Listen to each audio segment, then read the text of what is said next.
gentlemen, we back. Hit that like button, people. Subscribe.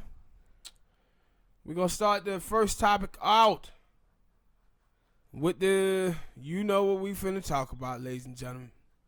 The Amber Guyger trial and whatever the hell we saw in that courtroom, man. From other people's account, it was a bunch of tomfoolery.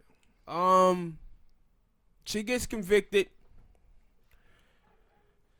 She gets, the next day, they bring on the black woman up there, crackhead and a black immigrant, caping, talking about what a great person she was. But she had deleted a lot of stuff off of her phone, Facebook, and Instagram page the night that she shot the brother. And a lot of racist stuff between her and her lover, who was a police officer as well.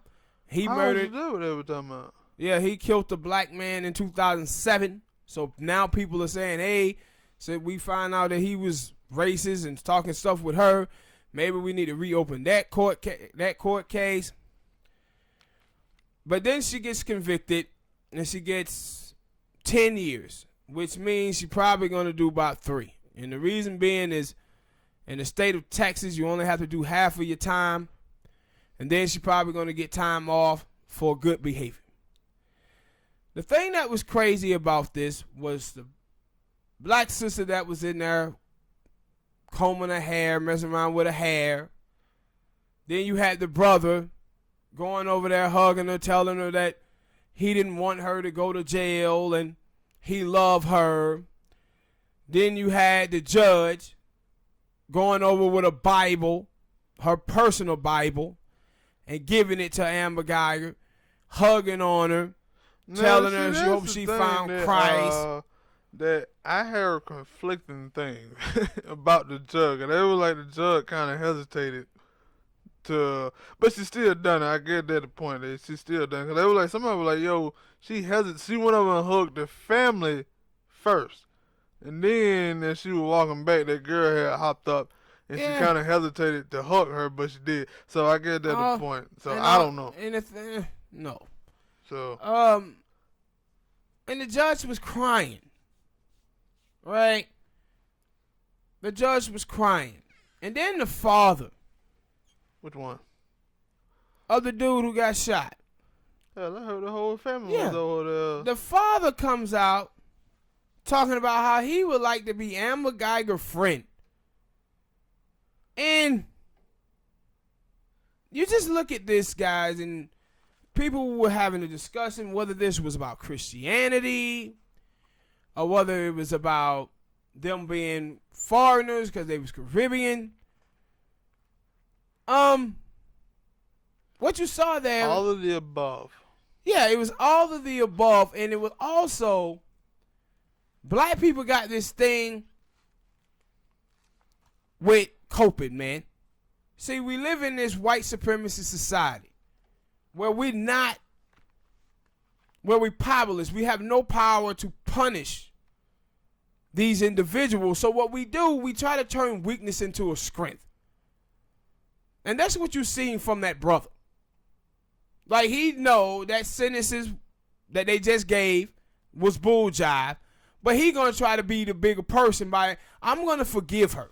And see, this is the same thing. Not me. Yes, absolutely. But this is the same thing that Stokely Carmichael, Kwame Ture, was telling Dr. King. When he says Dr. King believed that being nonviolence will eventually work out for black people because white people will see the evil of their ways. But he said the problem and the mistake that Dr. King is making is that he's not understanding that the people who he's dealing with don't have a conscience. Guess what, people? That was 50 years ago, and what Kwame Ture, Stokely Carmichael said back then is still fact now. It's still fact.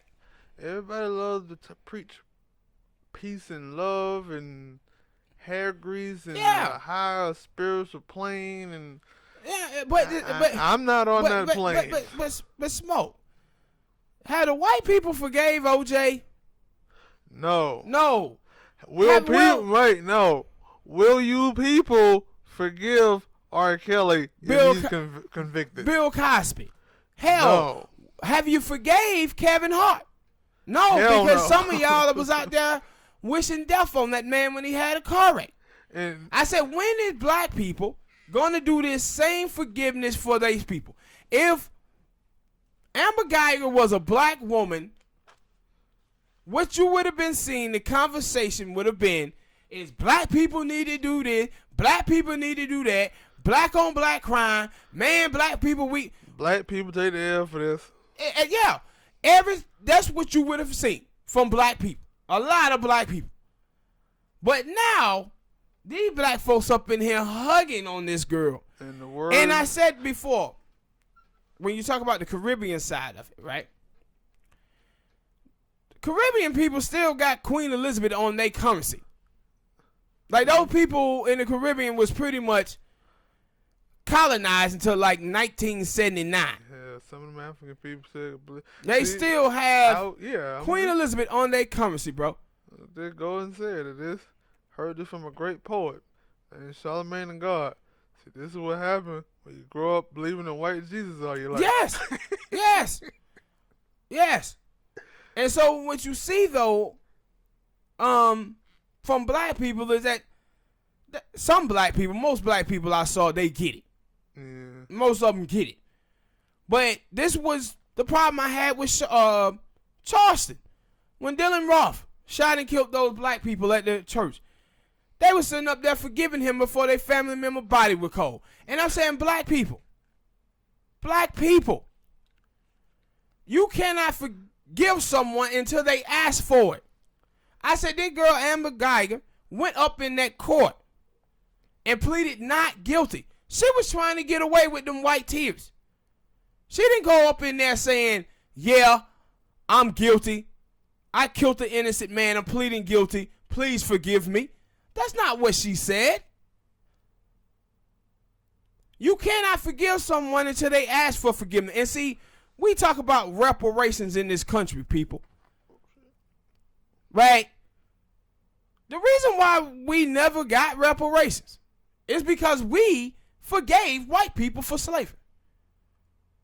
And when I say forgave, you forgiving people when you don't discuss things. When you don't make it an issue any longer.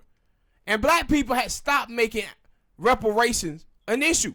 So basically, you forgave them for slavery. The things of Jim Crow and being held out of the New Deal. Black people pretty much forgiving white people for this. And let me tell you, the problem with this is that white people, if you've seen them, all of them are sitting out here talking about how powerful a moment this was. This was so great. But when the mother, though, was out there talking about police corruption, you didn't see that blow up. See, white people love this type of stuff because when black people forgive them, they have no reason to change anything. They can keep doing the same thing that they've been doing to black people because black people just going to forgive them. And this is what you see with Joe Biden as well, where all these black people out here voting for Joe Biden. The reason why they are is because they forgave Joe Biden for the 96 drug bill without him even asking to be forgiven. When he said the stuff about women and abortion, and they start chiming at him a little bit, he came out and said, oh, I'm sorry, I changed what I believe on that. But with black folk, he was like, nah, nope, I'm still riding with the 1994 crime bill and what we did with it.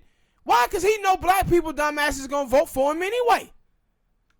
He don't have to because we forgive everybody except for black people. Not me.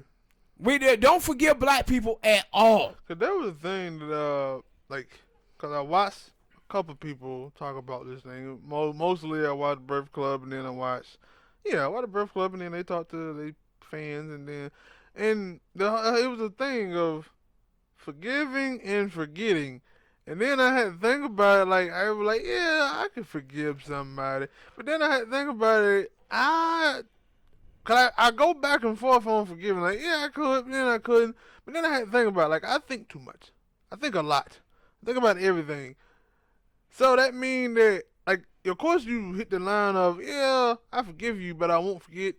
And it was like, yo, for me, like, what part, like, if you're not forgetting, then that means, yo, you thinking about that person or whoever that died. Then you also got to think about the way that they died. And if you think that way that they died was unfair, then you're going to be like, mother. But see, listen, this is the problem that I have with it. We discussed this one time. I don't know if it was on the show, but we discussed it. Well, we talk about how you forgive people in your life. And the reason why you forgive people that's in your life, because it's hard going around hating somebody all the time. Or disliking somebody. Now, if you ain't around that person, yeah, then you don't forgive that person that you ain't around all the time. Yeah. But if it's somebody like your brother, your sister, your cousin, your mother, your father, your wife, or girlfriend, or anything like that, then you can forgive those people. Why? Because you just don't want to have that tension between them every time you see them, because you're going to see them all the time. But somebody like Amber Guyger, partner, I'm not forgiving that woman. The hell are y'all talking about? Yeah, the way these folk were going on, they was acting as if they hired Amber Guyger to be a hitman. They act like, yeah, Amber, we didn't like this nigga neither. That's how they was acting. And when can we get a bag? I wonder did they get any type of payment from this? And I'm like, yo. Normally that would happen, right? When a police officer get off of something, then you come find out that the family member got paid some amount of money. And people were saying, like, hey, the brother said, this is what my brother would have wanted. And I said, you know what? He probably be right. Because that boy, the photos that I seen of him, every last one of them with him surrounded by Becky's. And then Becky ended up killing him.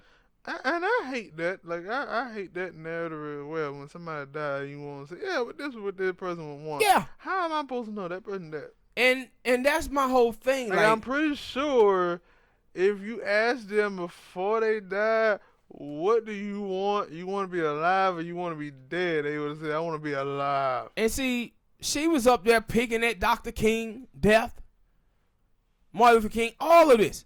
But this is what I said when we, in the ADOS community, when ADOS talk about how black immigrants don't have our lineage, this is where you see this stuff start to take place.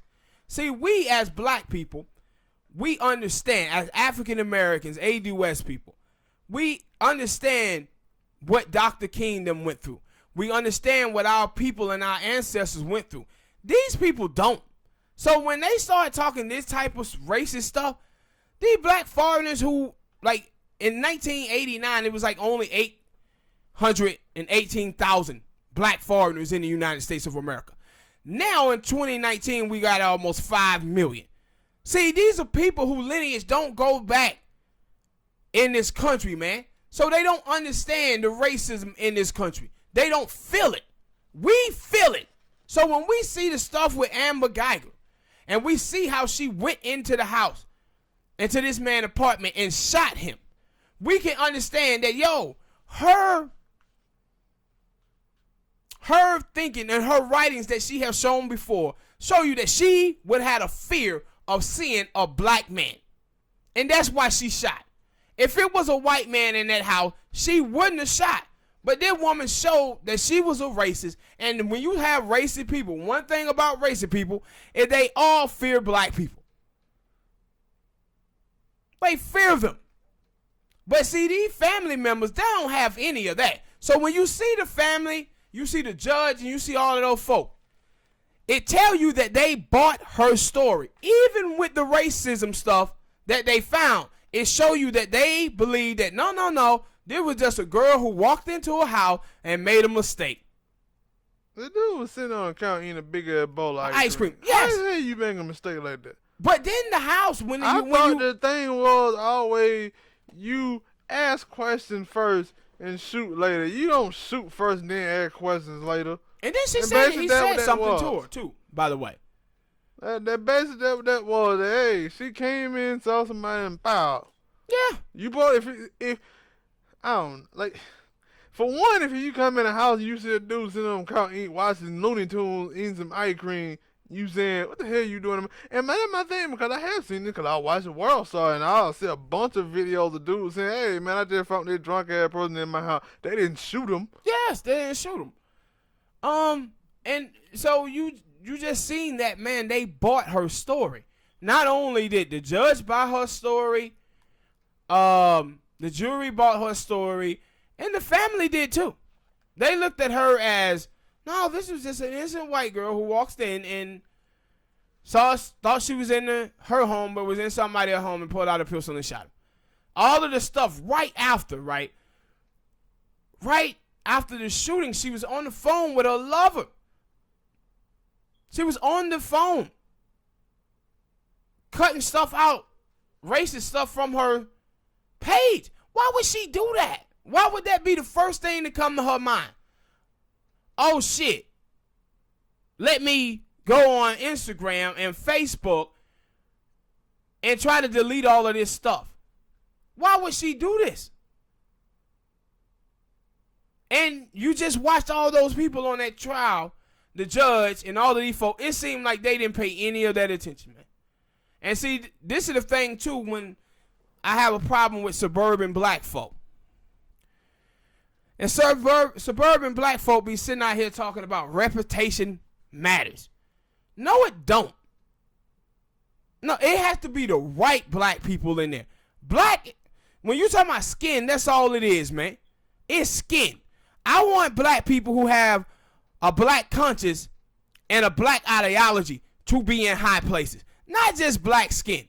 And you had all of these people before on Twitter and everything talking about trust black women and all of this nonsense.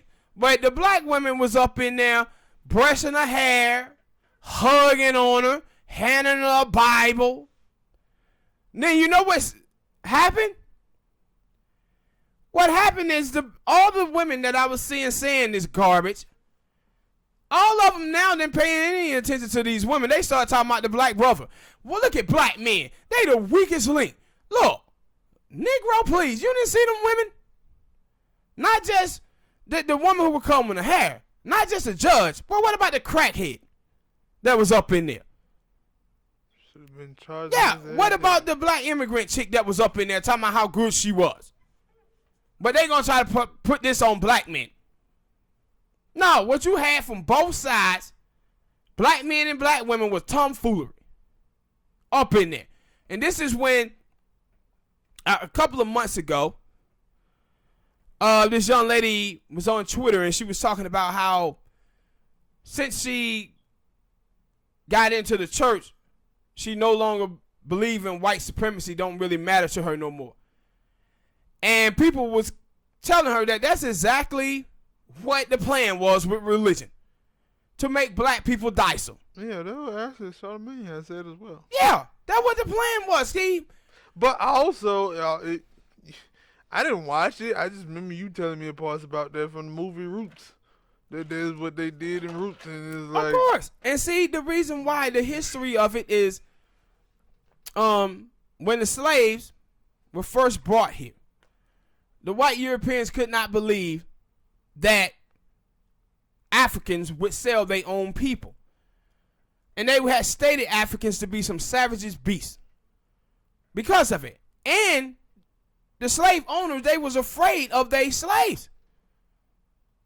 So they started teaching them, beating them, killing them, to force them to believe in Christianity because they was afraid of them.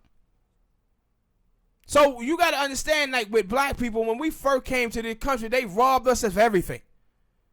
They robbed us of our religion, our names, all of our last names, and former slave owners' name. That's why Malcolm called himself Malcolm X. So they robbed us of everything, but they put things into us. And they put religion into us to make us docile. So what you have with black people in the church, a lot of black churches in there teach teach African Americans that white people are not their oppressors, the devil is. And white people, they have just been overruled by the devil and they don't know what they're doing. So blame the devil and not white people. And that's why you see black people having compassion and forgiveness towards the white community when they do these atrocities to African Americans. Because we run around here believing that, nah, these people been taken over by the devil. And the devil is our oppressors. No, it's white people. It's racist white people. And see, another thing too about black folks is you watch black people, and black people get fooled by white liberals. They start judging things by the little small spaces that they occupy. But I had to tell black people, listen, black folk, when you look at the Democratic Party, what you see is that you got like 70% of white people in this country that vote. You got about 15 to 20% of white people that vote for the Democratic Party. You cannot be out here thinking that your white liberal friends is a representation of white people, because they're not. And even then, if you're being honest with yourself, which a lot of you guys are not, but if you were being honest, what you would have to look at is say that the Republican Party is the party of the racist people, and the Democratic Party is the party of white supremacy. And the reason why I say that is because white people have 90% of the wealth and 96% of all the land. And if your white friends ain't talking about that, your white friends may not be racist, but they are for white supremacy. So if you are out here trusting those people, that would be just like me as a black man having police friends and saying, well, my police friend would not ever shoot a black man, so they good people. No. Are the police officers out here talking about black people being shot and killed by police? Because if they're not, those people are on that team with the rest of those bad cops. The same way white people who are not out here talking about reparation, who are not out here talking about reconstruction, those people are on team white supremacy. That's what team they on. They have no problems with 94% of the newsrooms in this country being white. No problems with 94 of the top donors in America being white. They have no problems with 89% of the politicians in America being white. Or black people having only 2.5% of the wealth and less than 1% of the land. If those people are not talking about those things, those people are on those same side. And you have to start admitting something, black people. The people who are gentrifying your neighborhoods are white liberals. And these same white people, forever now, tell you that they so good white people, then why they never live around black people? And why when they move into the neighborhood, they're forcing black people out? But these same white people who y'all think are so good, why is it that they always live in white communities with them white conservatives that they tell you are so bad? Because if they were so bad, I wouldn't want to live around them, would you? But that's the stuff that you see, man. And it was just crazy. All right, people, man. Hit that like button, subscribe. Tell us what y'all thought about this Amber Guyger thing, man, and the way those black folks up in there was acting.